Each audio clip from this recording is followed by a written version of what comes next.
The fact that they have lost track of time. And so they have no idea about technology, they have no idea about transportation, they have no idea about social conditions, economic conditions. The world is completely different from the environment that they probably came to our custody. And most of our older population has been in our custody 20 years. They don't seem to have any type of transitional skills that will bring them into something where you can easily train them. They appear to be kind of disconnected. So if I had to put my finger on the pulse of what it is exactly, I would think it's fear of the new environment. Being away for so long, coming back into a new environment, understanding that everything is moving fast. I don't know if you saw the movie Shawshank Redemption. There was a gentleman named Brooks who used to push the library book cart, and he came out and cars were going past him. He went in when horse and carriage days. It is housing. I would also add is access to continued health care. We need to make sure that when anybody leaves the correction system, their medical record that we've established follows them into the community.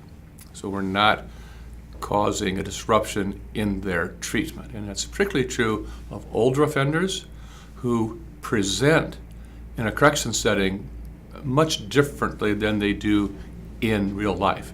They are chronologically a certain age, but from a medical point of view, they are much older. My first-hand experience coming home, I was released at the age of 49 with diabetes. It was only 2 weeks of insulin with no identification, right? That was I couldn't receive any care until I received the state ID, but the difficulty is receiving the state ID is you need your social security card, you need your birth certificate. So it's very important for this conversation so that we can directly flesh out where these problems lie and what type of solution we need, whether it be policy, administrative, as well as or publicly. In my experience, the single biggest problem for older inmates returning to the community is access to information, both about resources in the community and for the community about these individuals returning. There's a lack of individualized services and preparation for people coming back to the community. Sometimes this results in their inability to return to the community.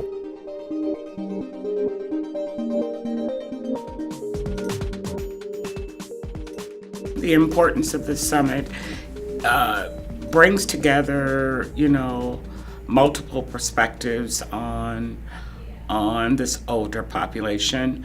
I think it's an opportunity for all of us to collaborate, to figure out where the resources exist and where they're deficient, to figure out a solution that is beneficial to all of us that are responding or participating in this summit, and to build better collaborations. It gives us an opportunity to network with other organizations that are offering related services to the offender who's coming home.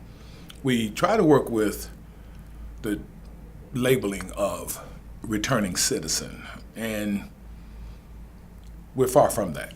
So hopefully, as we come to these summits, we can start developing strategical type of planning and implement that type of structure toward helping ease the transition for other individuals. It's great for a small business like mine, I've the 501c3, that I can reach out to larger existing organizations and individuals and get some linkage as well as some collaboration and in some cases alliance. The importance of the summit today is to get a group of people who are interested in helping the older offender transition in the community successfully and for the long term. And we need to make better partnerships with local community providers.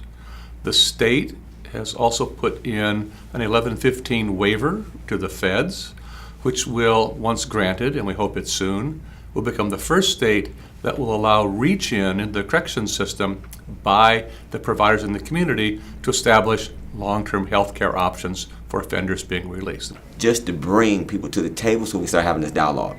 Just like was brought out this morning, no one is having this conversation. So I think that is the truly importance of the summit, to begin the dialogue so that we can develop an academic sense of where we are. I truly believe that is truly important right there.